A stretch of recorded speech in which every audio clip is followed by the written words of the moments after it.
Selamat pagi jemaat ARC dan simpatisan, baik yang berada di Australia maupun berada di negara lain. Selamat bergabung dalam kebaktian online ARC pada hari ini, tanggal 31 Mei 2020. Saya berharap kita semua dalam keadaan yang baik dan dalam pemeliharaan Tuhan.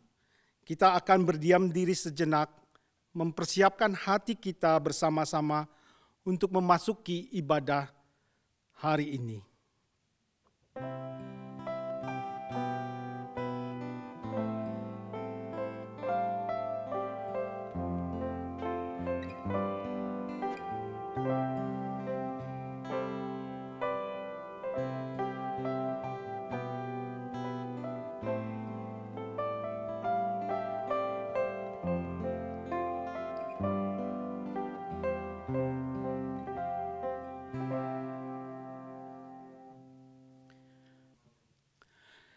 Ajakan beribadah pada minggu ini terambil dari Yosua 24 ayat 14 yang berbunyi demikian.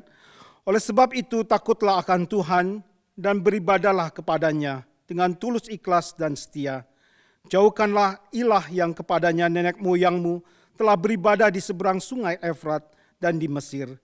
Dan beribadahlah kepada Tuhan.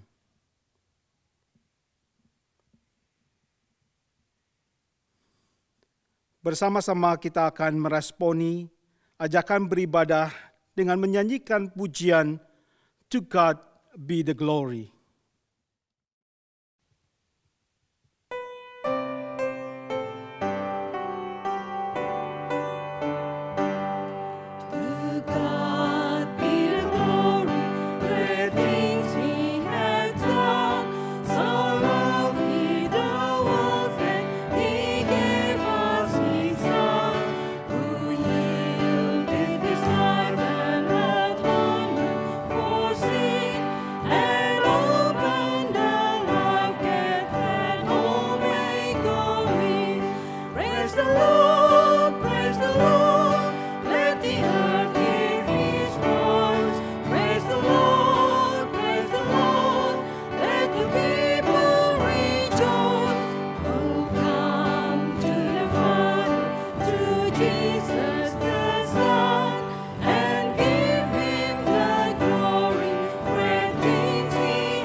Jemaat yang dikasihi Tuhan, kebaktian kita pada pagi hari ini, kita mulai dengan pengakuan bahwa pertolongan bagi kita datang dari Allah, pencipta langit dan bumi. Kasih karunia dan damai sejahtera dari Allah Bapa kita dan dari Tuhan kita Yesus Kristus menyertai saudara sekalian. Amin. Bapak Ibu sekalian, mari bersama kita menaikkan doa pengakuan dosa dan ucapan syukur atas kasih-Nya yang besar buat kita semua. Mari kita berdoa. Ya Bapa kami yang di surga, Engkau adalah Tuhan yang telah mengasihi kami, dan Tuhan yang tidak pernah meninggalkan kami. Engkau juga mengetahui setiap tindakan kami, bahkan Engkau mengetahui setiap pikiran kami. Pada hari ini kami datang bersujud di hadapan-Mu, mengaku bahwa seringkali kami lalai untuk menjalankan perintah-Mu, menyimpang dari kebesaran-Mu, dan melakukan perbuatan-perbuatan tidak terpuji. Kami sadar sepenuhnya bahwa itu adalah dosa yang kami tanggung. Maka dari itu Tuhan, kami memohon pengampunan dosa atas kesalahan yang telah kami perbuat. Hanya kepadamu kami dapat menyatakan pertobatan kami. Kami memohon Engkau menghapus segala kesalahan yang pernah kami perbuat. Melalui pandemi COVID-19 yang telah dan sedang terjadi saat ini, kami belajar untuk semakin merendahkan diri kami di hadapan-Mu. Karena pandemi ini mengingatkan akan dosa-dosa manusia yang diperbuatnya, sehingga mengakibatkan penderitaan dan banyak korban sakit dan meninggal. Engkau Maha Pengampun, Maha Pengasih. Oleh karena itu, kami yakin Engkau akan selalu membimbing kami agar tidak lagi melakukan perbuatan dosa, kembali ke jalan yang benar, dan tidak membiarkan kami terjerumus lagi dalam kesalahan. Dalam nama Tuhan yang Maha Besar, kami memohon. Amin.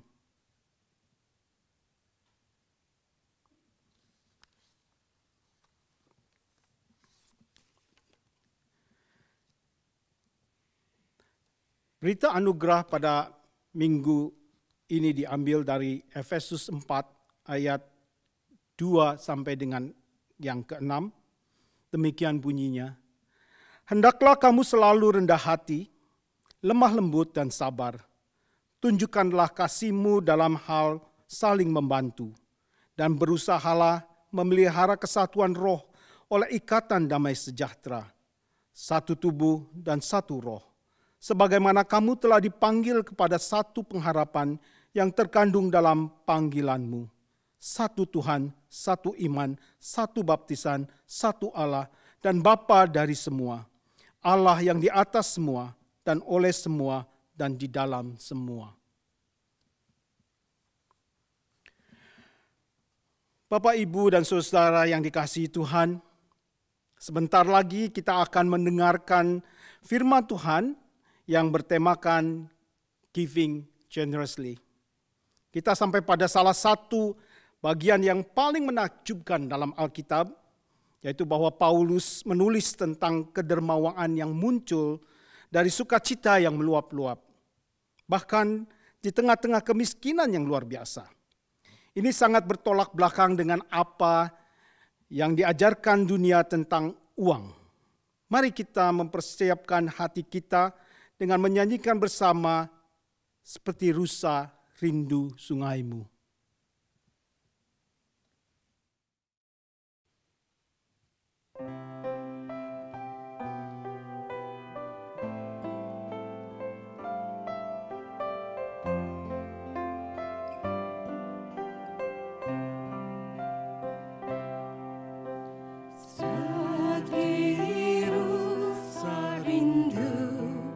Sungaimu jiwaku rindu.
Jemaat yang dikasihi Tuhan, tibalah waktunya kita akan masuk di dalam pembacaan dan perenungan firman Tuhan.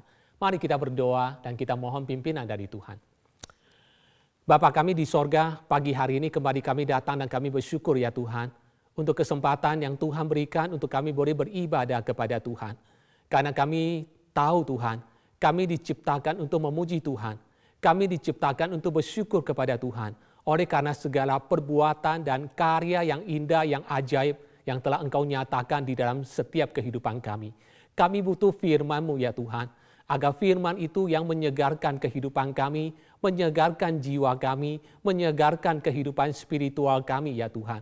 Oleh karena itu Tuhan, pagi ini kami datang dan dengan segala kerinduan, kami ingin membaca firman Tuhan. Kami ingin merenungkan firman-Mu. Kiranya Tuhan boleh berbicara kepada kami, bersabda kepada kami lewat kebenaran-Mu.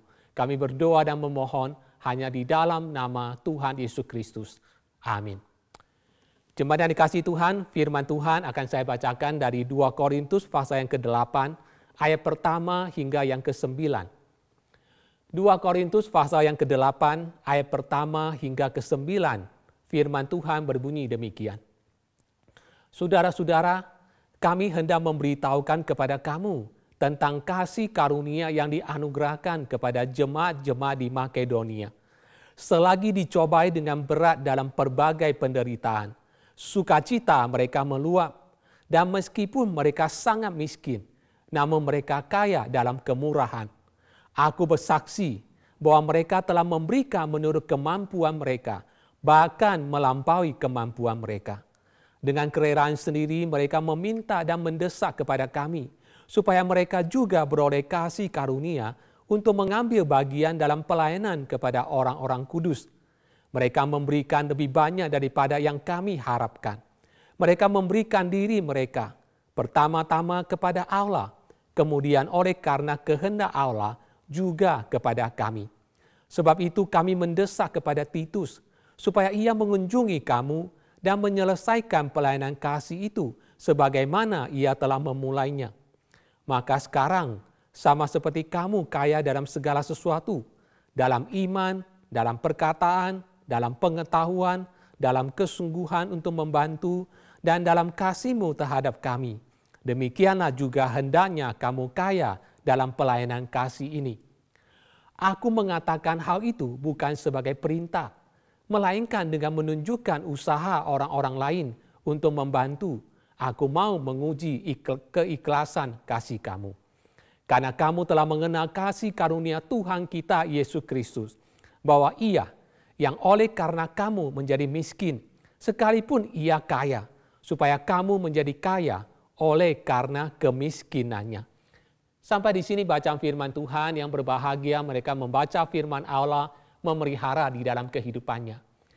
Bapak, Ibu, Saudara yang dikasihi Tuhan, pada hari Pentakosta, pada hari ini kita akan merenungkan sebuah tema tentang giving generously, memberi dengan murah hati.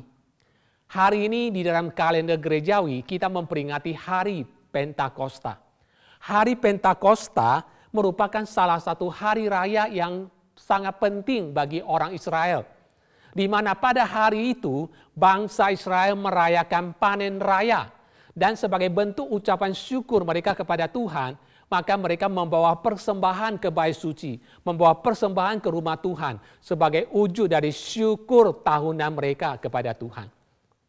Dan Bapak Ibu Saudara, pada hari Pentakosta di dalam perjanjian baru, maka pada hari itu kita memperingati Roh Kudus turun ke atas murid-murid sebagaimana yang dicatat di dalam Kisah Rasul pasal yang kedua. Bapak Ibu Saudara, ketika saya sedang mempersiapkan bagian firman Tuhan ini untuk khotbah pada hari Pentakosta, ada sebuah pergumulan di dalam hati saya. Saya bertanya, apakah cocok saya berkhotbah tentang persembahan pada masa di mana kita sedang mengalami kesulitan ini? Ketika kita sedang menghadapi masa pandemik, wabah dari COVID-19 ini, apakah cocok berkhotbah tentang persembahan? COVID-19 bukan hanya memakan korban ratusan ribu orang yang sudah meninggal, tetapi menyebabkan sebuah kehancuran di dalam ekonomi dunia hari ini. Ada banyak orang yang kehilangan pekerjaannya. Ada banyak usaha yang tidak bisa buka. Ada banyak orang yang tidak lagi memiliki penghasilan.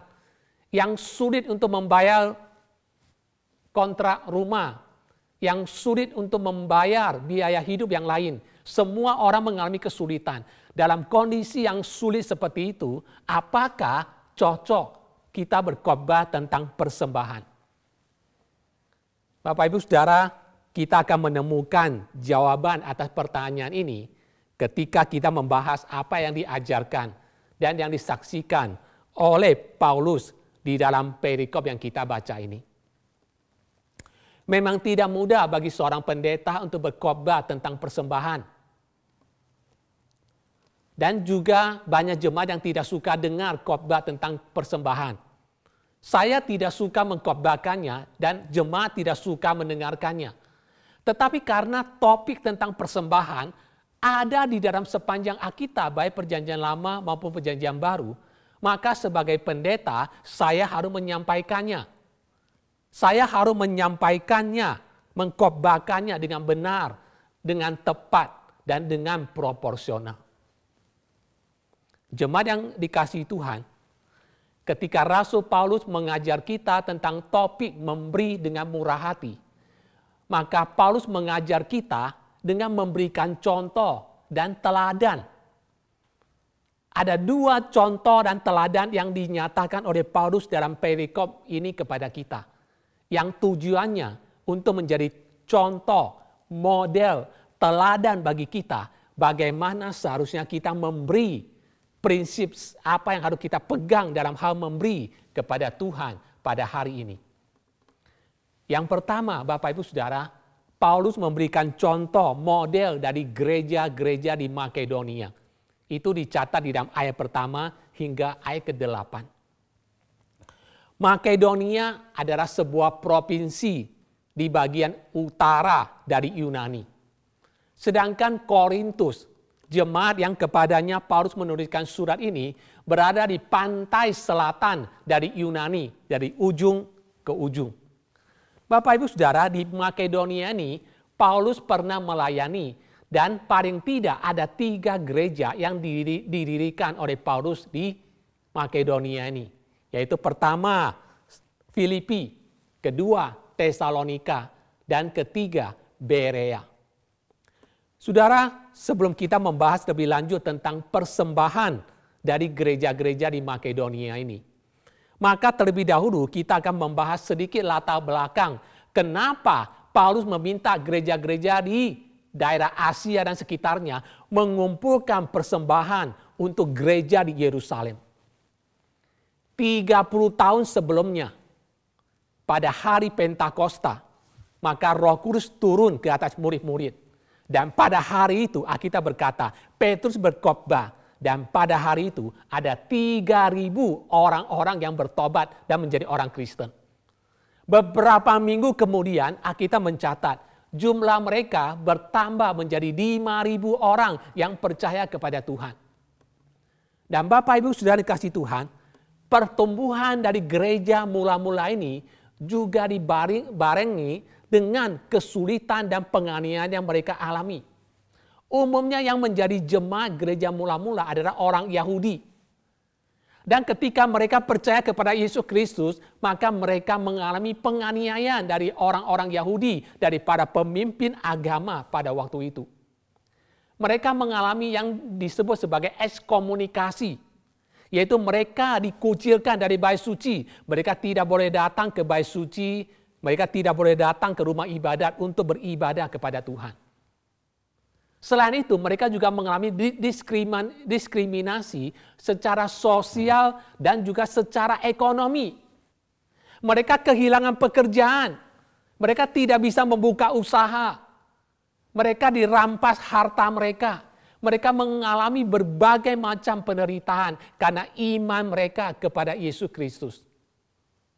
Itulah sebabnya Bapak Ibu Saudara, di saat itu banyak orang hidup dalam kemiskinan, hidup dalam penderitaan.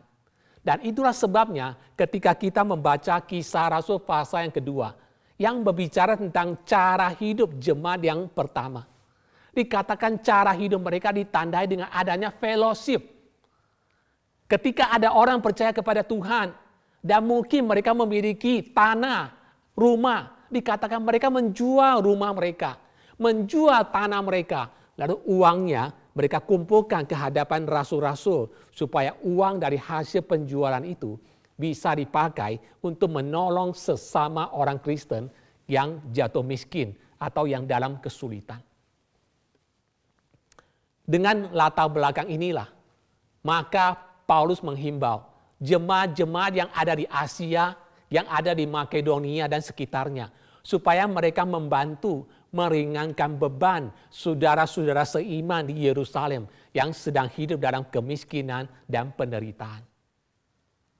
Dan di dalam konteks inilah, hari ini kita belajar prinsip tentang memberi dari jemaat Tuhan di Makedonia.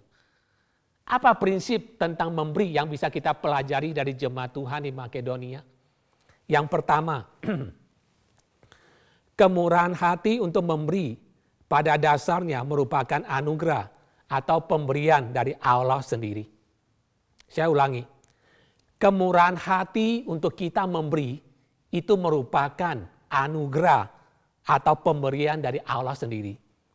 Ayat pertama mengatakan, saudara-saudara, kami hendak memberitahukan kepada kamu tentang kasih karunia yang dianugerahkan kepada jemaat-jemaat di Makedonia. Kebenaran ini ingin mengingatkan kepada kita. Hari ini kalau kita bisa memberi sesuatu, kalau kita bisa melakukan sesuatu, maka itu karena anugerah dan kasih karunia Tuhan. Hari ini kalau kita cantik, itu ada anugerah Tuhan. Hari ini kalau kita ganteng, itu adalah anugerah Tuhan. Hari ini kalau kita punya talenta kelebihan dalam hidup kita, ingat itu anugerah Tuhan.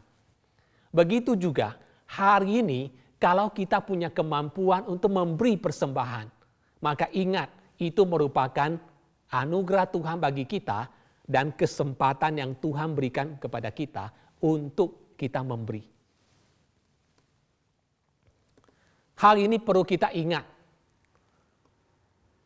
agar kita menyadari bahwa apa yang bisa kita lakukan, apa yang kita bisa berikan, itu semata-mata karena anugerah Tuhan. Kita memberi bukan karena motivasi-motivasi yang lain, seperti itu menyenangkan hati nurani kita, untuk menenangkan perasaan kita, supaya kita dipuji orang karena kita murah hati, atau supaya kita menghindari pajak, atau karena alasan-alasan yang lain. Kita memberi karena kita sudah diberi oleh Tuhan. Ini hal yang pertama yang kita pelajari dari gereja Tuhan di Makedonia. Mereka memberi karena Allah telah memampukan mereka untuk memberi. Itu prinsip pertama. Prinsip yang kedua, kemiskinan tidak serta-merta menghalangi kita untuk memberi dengan murah hati. Saya ulangi, kemiskinan tidak serta-merta menghalangi kita untuk memberi dengan murah hati. Pada umumnya kita berpikir bahwa kemiskinan dan kemurahan hati adalah dua kebenaran yang bersifat eksklusif atau saling bertentangan. Ternyata tidak demikian. Ayat kedua mengatakan, selagi dicobai dengan berat dalam berbagai penderitaan, sukacita mereka meluap, dan meskipun mereka sangat miskin, namun mereka kaya dalam kemurahan. Aku bersaksi bahwa mereka telah memberi menurut kemampuan mereka, bahkan melampaui kemampuan mereka. Bapak Ibu, jemaat yang dikasihi Tuhan, peristiwa yang terjadi dalam perikop yang kita baca ini bukan kasus tentang orang kaya sedang memberi kepada orang miskin. Bukan. Tapi kasus yang ada di sini adalah orang miskin sedang memberi kepada orang yang lebih miskin. Baik orang Kristen yang ada di Yerusalem maupun orang Kristen yang ada di Makedonia sama-sama sedang hidup susah, sama-sama sedang menderita. Selain mereka dianiaya karena iman mereka kepada Yesus Kristus, para penafsir Alkitab berpendapat bahwa mereka juga mengalami kesulitan karena ada bencana alam dan juga ada wabah penyakit yang terjadi di Yerusalem dan daerah sekitarnya. Dalam situasi seperti itu, biasanya orang sulit untuk memberi karena masing-masing sedang berpikir mencari aman untuk dirinya dan keluarganya. Di tengah-tengah situasi yang sulit, orang selalu lebih berpikir untuk mendahulukan kepentingan dirinya dan keluarganya daripada berpikir untuk membantu orang lain. Sama-sama berjuang untuk masa depan, sama-sama berjuang untuk mempertahankan hidup. Tetapi tidak demikian dengan jemaat Tuhan di Makedonia. Istilah miskin yang dipakai di sini adalah kata tokos, yang berarti extreme poverty atau rock bottom poverty. Kemiskinan yang sangat parah. Kemiskinan yang amat parah. Itu yang dimaksud dengan kata tokos. Bahasa Yunani memiliki dua kata untuk miskin. Satu adalah penikros, satu adalah tokos. Penikros itu adalah miskin dalam pengertian satu hari cuma bisa makan sekali, itu orang miskin. Satu hari di mana orang umumnya makan 3 kali, dia hanya bisa makan sekali. Tetapi kata yang dipakai di sini bukan kata penikros, tapi kata yang dipakai di sini itu menggambarkan kemiskinan orang Makedonia adalah kata tokos, yang berarti 2 hari belum tentu bisa makan sekali. Itu kondisi jemaat Tuhan yang ada di Makedonia. Tetapi sekalipun mereka dalam keadaan kemiskinan yang sangat ekstrim. Apa yang firman Tuhan katakan?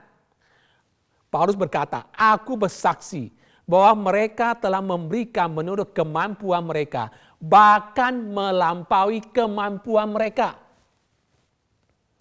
Kalimat ini sangat menarik dikatakan. Mereka telah memberikan menurut kemampuan mereka, bahkan melampaui kemampuan mereka. Apa artinya memberi melampaui kemampuan? Barangkali contohnya adalah, misalnya contohnya, pertama, kita berkomitmen di hadapan Tuhan, atau membuat janji iman di hadapan Tuhan, untuk memberikan sejumlah persembahan. Namun kita tidak tahu sumbernya itu dari mana. Misalnya kita punya janji iman kepada Tuhan, saya ingin memberi 500.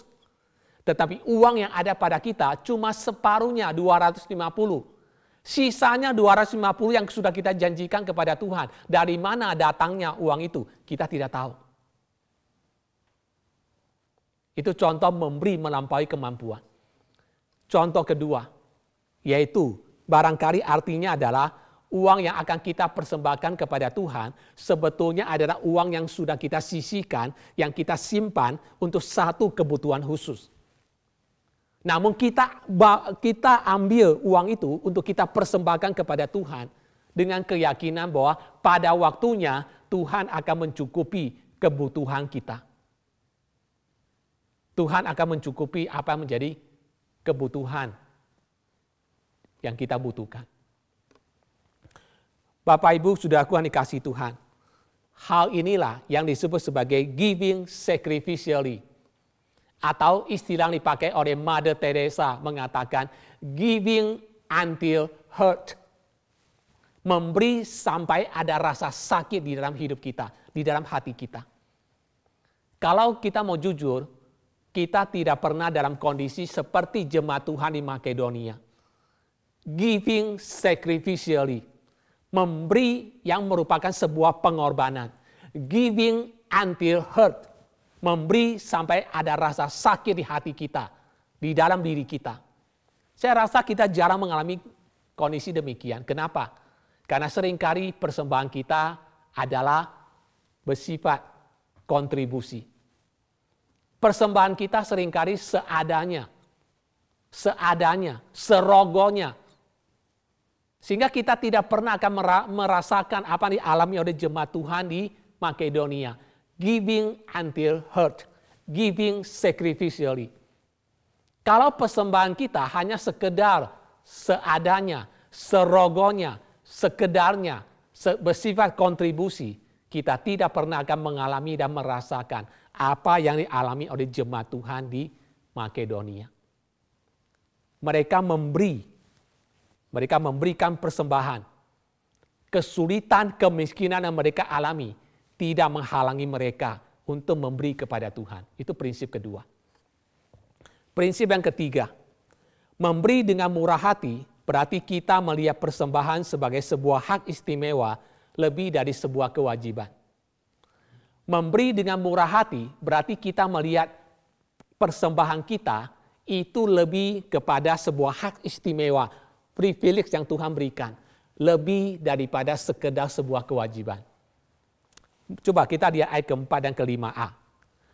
Dengan kerelaan sendiri, mereka meminta dan mendesak kepada kami, supaya mereka juga beroleh kasih karunia untuk mengambil bagian dalam pelayanan kepada orang-orang kudus. Mereka memberikan lebih banyak daripada yang kami harapkan. Bapak Ibu Saudara yang kasih Tuhan, apa yang disampaikan Paulus di sini?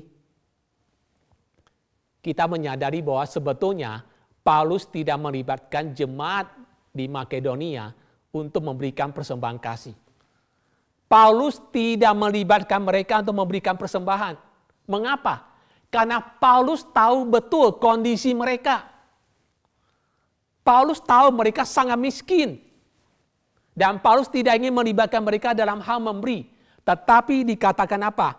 Jemaat Makedonia justru mendesak Paulus supaya mereka dikasih kesempatan untuk ambil bagian di dalam memberi persembahan bagi gereja Tuhan yang ada di Yerusalem. Ini menggambarkan kepada kita, sekali lagi, persembahan mereka bukan sekedarnya, serogonya, tetapi mereka rindu untuk memberikan yang terbaik bagi mereka. Karena bagi mereka, memberi untuk pekerjaan Tuhan itu adalah hak istimewa, privilege. Bukan karena dipaksa-paksa. Bukan karena harus disuruh-suruh. Bukan karena ingin membandingkan diri dengan orang lain. Tidak. Mereka memahami, kalau kami bisa memberi, maka itu merupakan hak istimewa yang Tuhan anugerahkan.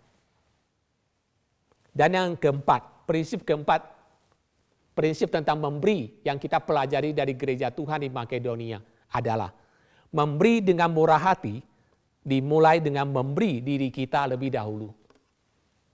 Kalau kita ingin bisa memberi dengan murah hati, maka harus dimulai dengan kita memberikan diri kita lebih dahulu. Ayat ke-5b. Mereka memberikan diri mereka pertama-tama kepada Allah, kemudian oleh karena kehendak Allah juga kepada kami. Kebenaran ini konsisten dengan yang dikatakan Paulus yang tadi kita bacakan di dalam Roma pasal yang ke-12 ayat 1. Saudara-saudara, demi kemurahan Allah aku menasihatkan kamu, supaya kamu mempersembahkan tubuhmu sebagai persembahan yang hidup, yang kudus, dan yang berkenan kepada Tuhan. Karena itu adalah ibadahmu yang sejati. Mengapa orang Kristen di Makedonia bisa memberi dengan pemberian yang melampaui kemampuan mereka? Mengapa mereka rela memberi dengan pemberian yang merupakan sebuah pengorbanan? Giving sacrificially. Mengapa mereka bisa memberi dengan pemberian yang disebut sebagai giving until hurt? Memberi sampai ada rasa sakit. Kuncinya adalah karena mereka sudah lebih dahulu memberi diri mereka kepada Tuhan. Sekali lagi, karena mereka sudah lebih dahulu memberi diri mereka kepada Tuhan. Kalau kita bisa memberi diri kita kepada Tuhan, maka tidak sulit bagi kita untuk memberikan uang kita kepada Tuhan. Kalau kita sudah memberi diri kita kepada Tuhan, maka tidak sulit untuk kita memberi waktu kita kepada Tuhan. Kalau kita sudah memberi diri kita kepada Tuhan, maka tidak sulit bagi kita untuk memberi daya ataupun tenaga kita kepada Tuhan. Kalau kita sudah terlebih dahulu memberi diri kita kepada Tuhan, maka tidak sulit bagi kita untuk memberikan prioritas kita dalam hidup ini bagi Tuhan. Bapak Ibu Saudara, beberapa waktu yang lalu Bapak Ibu dengar cerita atau kisah tentang Jocelyn, seorang yang sebetulnya ada misionaris, seorang yang adalah pilot yang mengalami kecelakaan di Papua. Siapakah Jocelyn? Jocelyn adalah seorang mahasiswa yang sangat cerdas.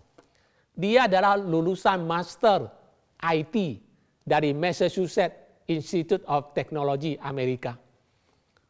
Dia lulus dan dia direkrut oleh sebuah perusahaan IT yang besar di Amerika dengan gaji yang penghasilan yang sangat baik.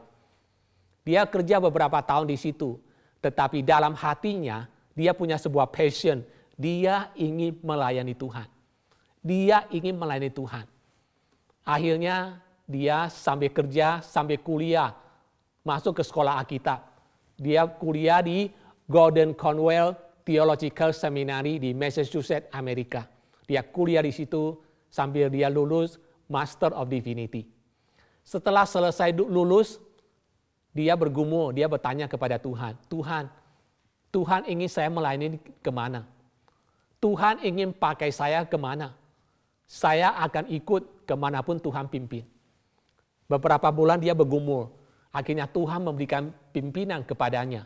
Akhirnya dia bergabung untuk melayani sebagai seorang hamba Tuhan, sekaligus sebagai seorang pilot di Yayasan MAF, yaitu Missionary Aviation Fellowship, sebuah yayasan Kristen di mana di situ ada banyak pilot-pilot Kristen yang melayani di daerah-daerah yang sulit dijangkau oleh transportasi yang lain, kecuali melalui pesawat kecil. Disitulah Jocelyn melayani. Dia 1 tahun menghabiskan waktunya di Jawa, belajar bahasa Indonesia. Setelah mahir, selesai 1 tahun, maka dia mulai melakukan pelayanannya di Papua. Di situ apa yang menjadi pekerjaannya? Sehari-hari kerjanya adalah dia menerbangkan pesawatnya. Yang isinya ada misionaris, ada hamba Tuhan, ada dokter, ada guru, ada perawat. Bahkan seringkali mengangkut pasien untuk ke rumah sakit yang ada di daerah pedalaman, di sekitar Papua dan daerah sekitarnya.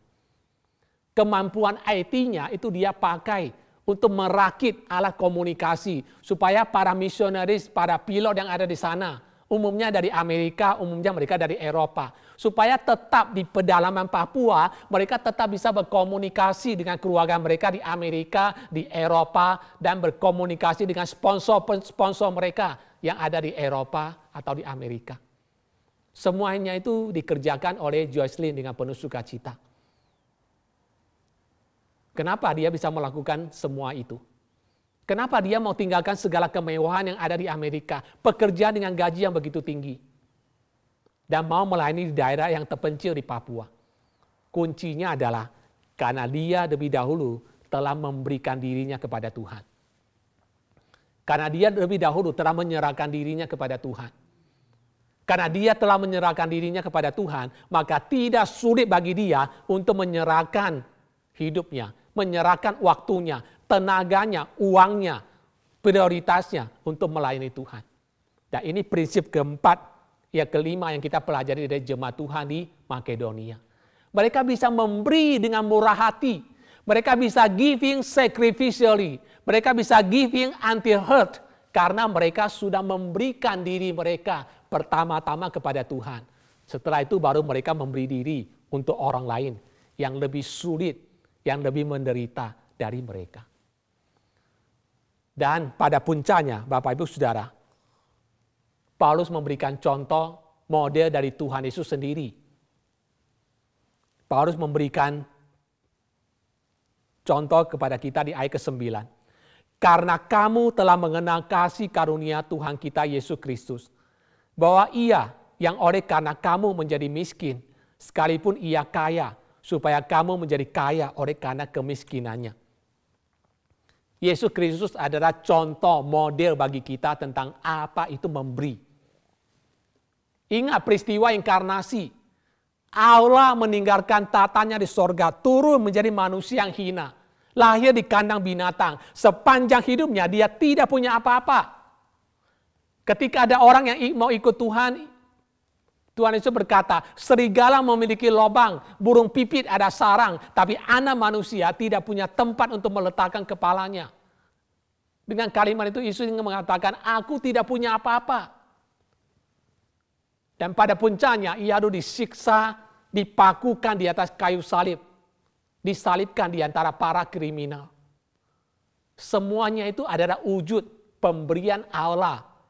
Yang dikatakan di dalam Yohanes 3 ayat 16. Karena begitu besar kasih Allah akan dunia ini. Sehingga ia mengaruniakan anaknya yang tunggal. Supaya barang siapa yang percaya kepadanya tidak binasa. Melainkan beroleh hidup yang kekal. Ini adalah wujud pemberian Allah yang paling murah hati kepada kita semua, manusia yang berdosa. Bapak, Ibu, Saudara, lalu apa yang seharusnya menjadi respon kita? Apa yang seharusnya menjadi respon kita? Seorang bernama C.T. Studd, seorang misionaris yang pernah melayani di Cina, di India, dan terakhir dia melayani Afrika. Sebelum dia menyerahkan dirinya menjadi misionaris, dia pernah mengatakan satu kalimat demikian. If Jesus Christ is God and died for me, then no sacrifice can be too great for me to make for him. Jikalau Yesus Kristus adalah Tuhan dan ia telah mati bagiku, maka tidak ada persembahan yang terlalu besar yang dapat ku persembahkan bagi dia. Sebagai penutup, Bapak, Ibu, Saudara, mungkin kita bertanya, bagaimana caranya saya bisa memberi dengan murah hati? Berapa banyak saya harus memberi baru dapat disebut dengan saya memberi dengan murah hati? Mungkin banyak gereja akan punya banyak kebijakan berbeda. Tetapi menurut saya, kita bisa memulai dengan sebuah prinsip dasar bahwa sebetulnya 10% dari pendapatan kita, 10% dari penghasilan kita, itu adalah persembahan kita. Jadi kalau misalnya Tuhan kasih kita penghasilan sebulan 5.000, maka sebetulnya 500 itu adalah persembahan kita. Kalau Tuhan kasih kita penghasilan kita 1 bulan 10.000, maka 1.000 itu adalah persembahan kita. Tetapi sebelum kita hitung-hitung berapa banyak yang bisa kita persembahkan kepada Tuhan, maka terlebih dahulu kita harus belajar memberi diri kita kepada Tuhan. Ketika kita sudah bisa belajar memberi diri kita kepada Tuhan, disitulah baru kita bisa memberi dengan murah hati. Bukan karena ikut-ikutan, bukan karena terpaksa, bukan karena untuk cari nama, bukan karena alasan apapun, tetapi karena kita sudah memahami kasih Tuhan dalam hidup kita, karena kita sudah belajar untuk menyerahkan, memberikan diri kita lebih dahulu kepada Tuhan. Sebelum kita memberi waktu kita, uang kita, tenaga kita. Bapak, Ibu, Saudara, biar firman Tuhan ini bisa menolong kita. Sehingga sekali lagi kita boleh belajar dari jemaat yang miskin, yaitu jemaat Makedonia. Bagaimana mereka bisa memberi dengan murah hati kepada Tuhan. Kiranya Tuhan memberkati kita semua. Amin.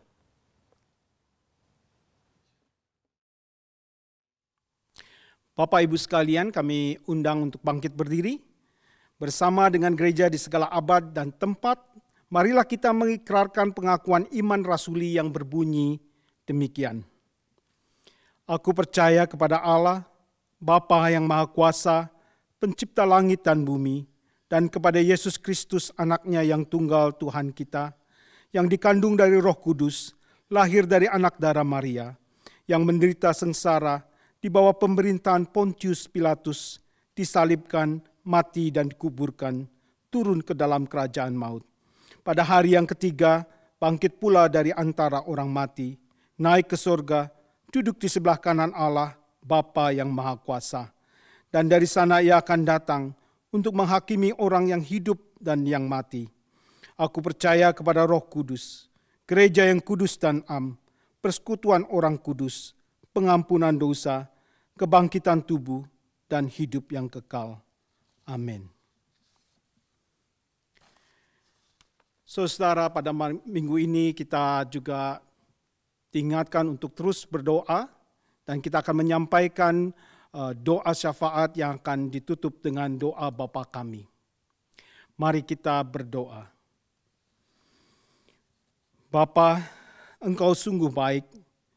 Kami merasakan penyertaan-Mu dalam setiap kehidupan kami. Pada saat ini kami mengucap syukur atas terkendalinya penyebaran COVID-19 di Australia. Rakyat Australia bersama dengan pemerintah Australia telah dapat mengontrol dan mengurangi terjadi korban akibat COVID-19. Kami juga berterima kasih atas campur tangan-Mu sehingga pemerintah Australia telah memberlakukan kebijakan pelonggaran pembatasan COVID-19 tahap pertama. Semoga Engkau terus menyertai kami semua dalam upaya untuk kembali ke keadaan yang normal. Kami berdoa untuk tenaga medis yang telah berjuang di garis depan tanpa henti-hentinya untuk mengatasi penyebaran COVID-19 dan berjuang merawat pasien terinfeksi COVID-19. Sekiranya Engkau memberikan kekuatan dan menambahkan kemampuannya sehingga dapat memberikan hasil kesembuhan dan pemulihan kepada yang berdampak sebagaimana yang telah kami doakan dan mohonkan kepadamu. Kami juga mendoakan kesehatan dan memberikan kekuatan kepada anggota keluarga tenaga medis yang sering kali ditinggal karena tugas-tugas yang harus diembannya. Akhirnya kami berdoa memohon kepadamu agar memimpin kehidupan kami di masa-masa sulit saat ini. Banyak di antara kami yang terkena dampak pandemi COVID-19, baik secara sosial maupun ekonomi. Sekiranya Engkau memberikan kekuatan kepada kami untuk selalu percaya dan beriman kepadamu dan selalu berpengharapan sepenuhnya kepadamu. Tuhan, demikianlah doa kami, doa syafaat ini. Mari kita panjatkan doa Bapa kami. Bapa kami yang di sorga, dikuduskanlah namamu, datanglah kerajaan-Mu, jadilah kehendak-Mu di bumi seperti di sorga. Berikanlah kami pada hari ini makanan kami yang secukupnya, dan ampunilah kami akan kesalahan kami, seperti kami juga mengampuni orang yang bersalah kepada kami. Dan janganlah membawa kami ke dalam pencobaan, tetapi lepaskanlah kami daripada yang jahat, karena Engkaulah yang empunya kerajaan dan kuasa, kemuliaan sampai selama-lamanya. Amin. Bapak Ibu sekalian, sudah seharusnya kita mengucap syukur dan berterima kasih kepada Tuhan atas pemeliharaan Tuhan dalam hidup kita. Marilah kita bersyukur dengan memberikan persembahan yang terbaik bagi Tuhan. Dan seraya memberikan persembahan ini, kita boleh mengingat firman Tuhan yang berbunyi demikian. Dalam Roma 12 ayat 1, karena itu saudara-saudara, demi kemurahan Allah, aku menasihatkan kamu, supaya kamu mempersembahkan tubuhmu sebagai persembahan yang hidup, yang kudus, dan yang berkenan kepada Allah. Itu adalah ibadahmu yang sejati. Di dalam layar saudara tercantum bank account dari ARC. Kita bisa memberikan melalui transfer atau juga dapat memasukkan dalam amplop yang sudah kita siapkan dari minggu-minggu sebelumnya. Yang nantinya kita bisa bawa ke gereja ketika kita sudah beribadah secara normal kembali di gereja. Bank account akan ditampilkan dalam screen dan Bapak Ibu sekalian bisa melihat dan mencatatnya.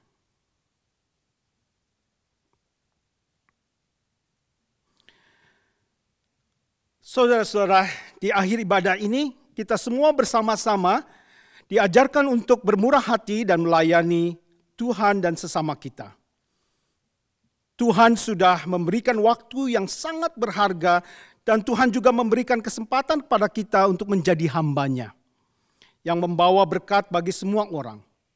Maka marilah kita meyakini bahwa firman itu dan memohon kekuatannya untuk menjalani firman Tuhan dengan baik dan benar. Oleh karena itu, dengan satu keyakinan, marilah kita menyatakannya melalui pujian, hidup adalah kesempatan.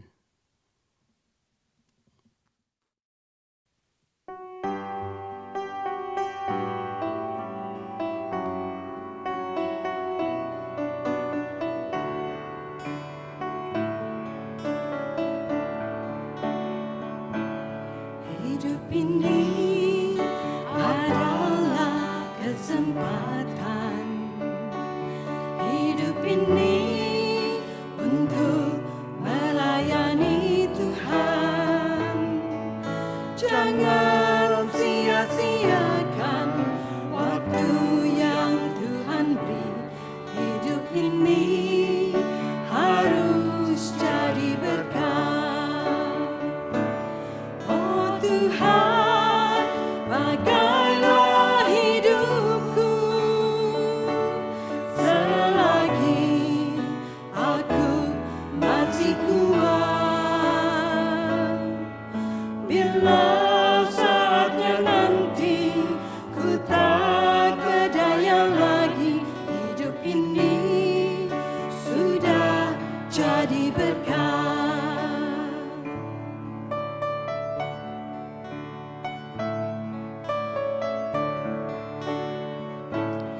Hidup ini adalah kesempatan. Hidup ini untuk melayani Tuhan. Jangan sia-siakan waktu yang Tuhan beri. Hidup ini harus jadi berkat. Oh Tuhan, pakailah hidupku selagi aku masih kuat. Bila saatnya nanti ku tak berdaya lagi, hidup ini sudah jadi berkat.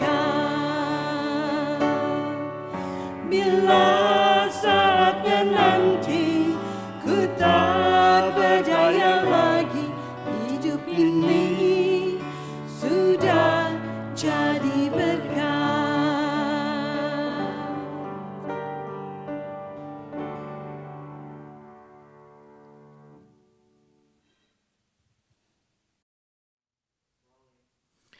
Mari Bapak Ibu sekalian, kita mau mengembalikan segala kemuliaan, puji hormat kita kepada Allah Tritunggal dalam doksologi.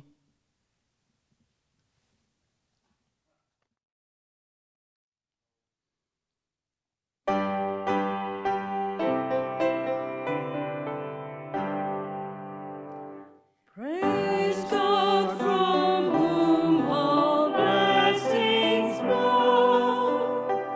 Praise Him, all creatures here below. Praise Him above the heavenly hosts.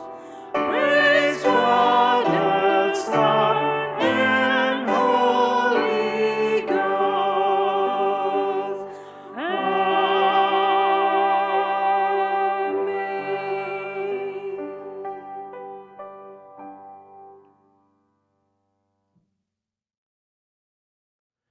Jemaat yang dikasihi Tuhan, mari kita kembali ke dalam kehidupan kita masing-masing, ke dalam panggilan Tuhan kepada kita masing-masing dengan menerima berkat dari Allah Tritunggal. Anugerah dari Tuhan kita Yesus Kristus, cinta kasih dari Allah Bapa kita, persekutuan, penghiburan, kekuatan dari Allah Roh Kudus, senantiasa beserta dengan saudara mulai hari ini sampai selama-lamanya. Amin. Jemaat yang dikasihi Tuhan, terima kasih telah berbagian di dalam ibadah online ILC pada pagi hari ini. Kiranya jemaat sekalian bisa terberkati melalui pelayanan kita, ibadah kita hari ini, dan Tuhan juga berkenan atas ibadah kita. Kita akan berjumpa kembali dalam ibadah kita minggu depan. kita bisa kembali bersama-sama untuk boleh beribadah kepada Tuhan. Selamat hari Minggu, Tuhan memberkati jemaat sekalian. Sampai berjumpa lagi.